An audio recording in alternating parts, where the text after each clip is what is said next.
There comes a moment when a narcissist can feel the truth starting to move faster than their lies. It creeps up on them. They can sense it in your silence, in your distance, in your eyes that no longer light up when they speak. And that is when the panic sets in. Not the kind that brings tears or regret, but the kind that drives a desperate performance. They know you're slipping through their fingers, and worse, you're taking the truth with you. So, what do? They try everything, even the most absurd, theatrical, manipulative things, anything that might win them another day, another hour, another illusion of control. These aren't ordinary actions. They are acts of psychological survival, not survival in the sense of the soul, but of the ego. And the closer they get to being exposed, the pettier and more frantic these acts become. Here are the three most telling things a narcissist does when they know the mask is about to be ripped off. Hi, I am Danish, a narcissistic abuse recovery professional. Welcome to my channel. Number one, they befriend your enemies overnight and try to rewrite the story. This one is personal and really ugly. When I finally went no contact with my grandiose narcissistic roommate, I thought the worst was behind me. I had walked away, I was finally breathing, I was surrounded by new energy, new people I trusted, and a new place that felt safe. But I did not know what he had been doing behind the scenes. 3 months in, one of my new roommates, who was also a mutual friend, sat me down and told me something that still chills me to this day. He said the narcissist has been messaging me every single day since you moved out, trying to convince me to change rooms, to isolate you, to make sure you are pushed out. At first, I couldn't believe it. Every single day? But then it started to make sense.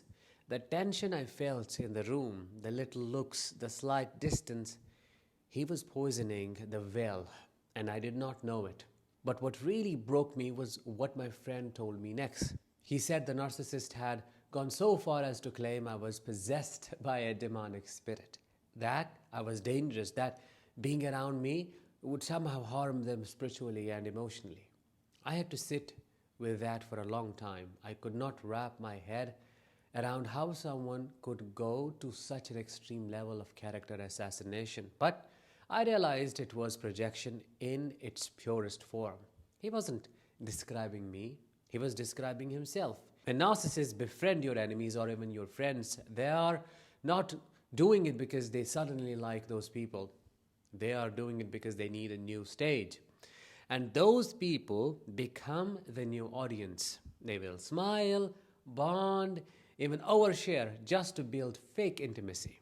It's all designed to get those people to believe their version of the story. They do not want the truth to reach others unfiltered. So they move very quickly. They rewrite history. They flip the narrative. They turn your silence into evidence, your boundaries into betrayal. And if they cannot convince everyone, they will settle for just enough to make you feel surrounded, isolated, paranoid. But here is what I have learned. The truth has a strange way of coming out, resurfacing. And people who genuinely care about you start to sense the difference between reality and performance. Number two, they write you a love letter that isn't really about love. There is a particular kind of message a narcissist sends when they know they're about to lose. It doesn't look like rage. It doesn't look like revenge either. It looks like love, or at least something pretending to be love. It usually comes late, after silence, after distance, after they feel the shift in power, the final crumbling of whatever illusion they once had over you. You open your phone, and there it is, a long emotional message, a letter filled with memories and longing, sentences that sound like they have finally woken up. Suddenly, they remember everything you used to beg them to notice, the way your hand shook when you cried, the time you walked out but turned around and came back, the sacrifices you made that they never once acknowledged. Now they see it all because all of a sudden God has woken them up. They become so godly. And it almost sounds sincere. They talk about fate, they talk about God, destiny, how you are soulmates. They say the love between you is rare, once in a lifetime situation, that it deserves another chance. They bring up spirituality, that love is about forgiveness, about fighting for each other when things get hard. They tell you that walking away from what the universe brought together is a mistake, that you are both hurting because you belong together, not because they hurt you. It sounds deep, but it's crap. It sounds reflective, but something about it feels heavy, like it's trying to pull you back into something you already crawled out of. And then it clicks. They're not writing to you because they have changed. They are writing because you have something they are scared of. What is that? Maybe you're about to tell the truth. Maybe you have evidence. Maybe their double life is hanging by a thread and you are the one holding the scissors. So the love letter shifts into something else entirely. Without directly saying it, they start begging you not to destroy what they have built, not to go public, for example, not to ruin their reputation. But they don't say, please don't expose me. They say, please remember what we had. They say, let's not involve others in something so sacred. They say, real love keeps things between two people. And you start to see it clearly for what it is, a quiet demand dressed as devotion. They want silence from you, not connection. They want safety, not reconciliation. They want you to feel like the bad person for considering something that would reveal who they really are. So they try to bury your voice under sentiment. They flood your heart with everything you once wanted, hoping it will make you forget what you now know. And if you hadn't grown, it might have worked, because there is something powerful about hearing the exact words you once so begged for. It reaches an old wound. It touches the version of you that waited too long for an apology, doesn't it? For acknowledgement, for love. But it doesn't last long. Not anymore. Because now you recognize the difference between truth and tactics. This isn't a love letter or a message. It's a carefully constructed distraction. And when you really read it, not with your heart, but with your clarity, objective, dispassionate curiosity, you notice everything that message avoids. It avoids the real harm they caused. It avoids the things they know you could prove. It avoids the truth that would unravel the stories they tell other people about you.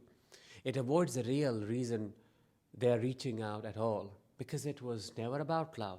It was about control. And now that they're losing it, they will dress manipulation as mercy and hope you can't tell the difference. But you can. And that is why the letter came too late. Number 3, they throw a grand party or celebration like a farewell tour. When narcissists feel the downfall approaching, some don't hide. Instead, they do something that seems counterintuitive. They throw a celebration, a party, a going away event, a public attention-filled gathering that is meant to declare to the world, look how loud I am. It's not about joy. It's not about community. It's about optics. They know something is coming.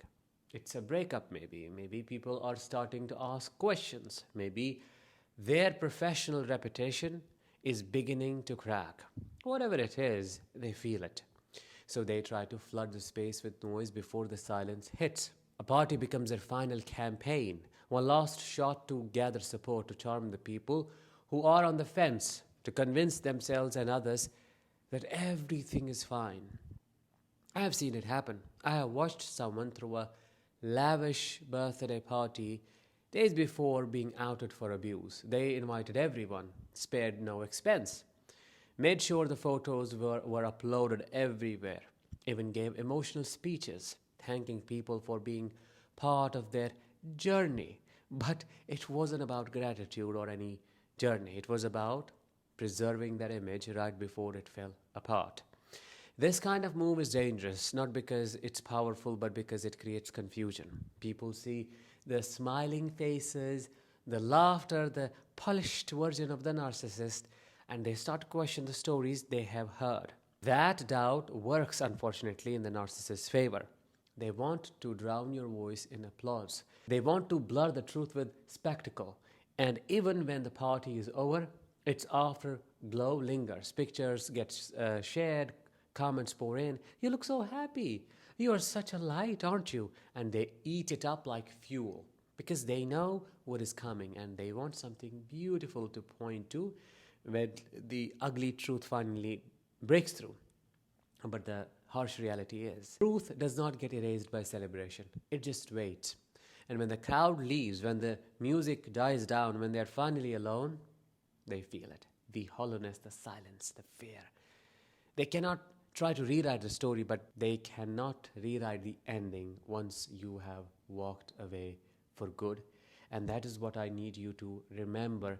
If any of their tactics seem to bother you, now you are on the cusp of exposing them, leaving them, or showing the world at large who the narcissist is for real. That was it for today's episode. I hope you found it insightful. Let me know in the comments what other things have you noticed a narcissist doing when you were about to expose them.